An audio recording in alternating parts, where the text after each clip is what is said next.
In a report published on April 19, 2026, Forbes senior contributor Janhoi McGregor details a pivotal shift in the mobile industry, Apple's final design commitment for the iPhone Fold.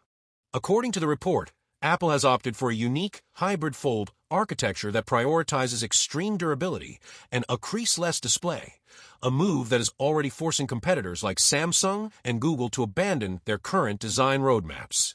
Below is an article summarizing the key specifics and implications of this decision.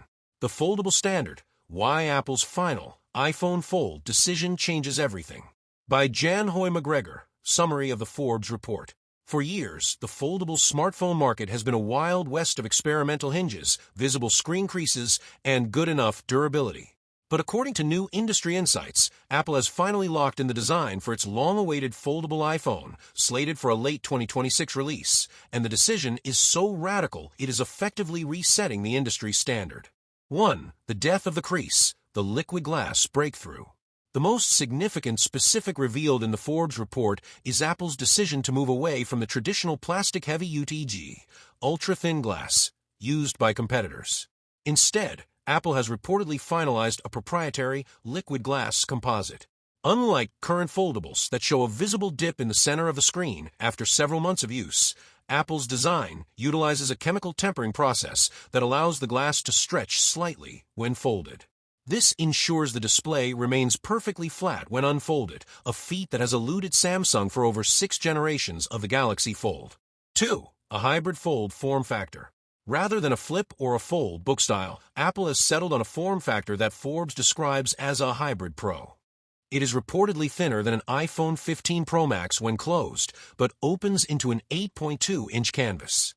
The forever-changing element here is the external interface. Apple has reportedly scrapped the idea of a full external cover screen. Instead, it is using a low-power, ticker tape-style OLED strip on the outer spine. This decision forces users to engage with the device as a dedicated tool, closed for notifications, open for work, rather than a thick, awkward smartphone that tries to be both at once. 3. The rigid hinge mandate. Durability has been the Achilles heel of the foldable market. Apple's decision to implement a zero-gap carbon hinge means the iPhone Fold will be the first foldable with a verified IP68 rating for both water and dust resistance. By using carbon fiber instead of stainless steel or aluminum, Apple has solved the weight issue that plagued early foldable prototypes. This specific engineering choice is already sending ripples through the supply chain. Forbes notes that Samsung has been forced to panic pivot its 2027 R&D to match Apple's weight-to-strength ratio. 4. The software lock, iPadOS and iOS convergence. Perhaps the most forever change mentioned is the software. Apple's Foldable will not just run a stretched version of iOS. It will debut a contextual OS that switches between an iPhone interface and a light version of iPadOS depending on the angle of the fold. This seamless transition is expected to render the iPad mini obsolete and create a new category of computing to go. So the bottom line underscore: Apple isn't the first to the foldable party, but their decision to wait until they could solve the physical compromise of the hinge and the crease has redefined the product's purpose.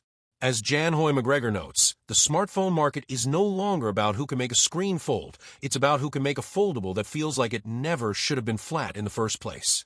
With this decision, the era of the fragile foldable is over, and the era of the ubiquitous foldable has begun. Apple's entry into the foldable space isn't just another product launch, it's a correction of the market's trajectory. By prioritizing a seamless liquid glass experience over being first to market, Cupertino has effectively declared that the era of experimental prototypes is over. As we look toward 2027, the question is no longer whether you'll own a foldable, but whether your next device can live up to the standard Apple just set. For the competition, the clock is ticking. For the consumer, the future of the smartphone finally looks like it's ready to unfold. What do you think? Is a crease-less display enough to make you switch to foldable, or are you waiting for the price to drop? Let us know in the comments below, and stay tuned for our deep dive into the liquid glass supply chain.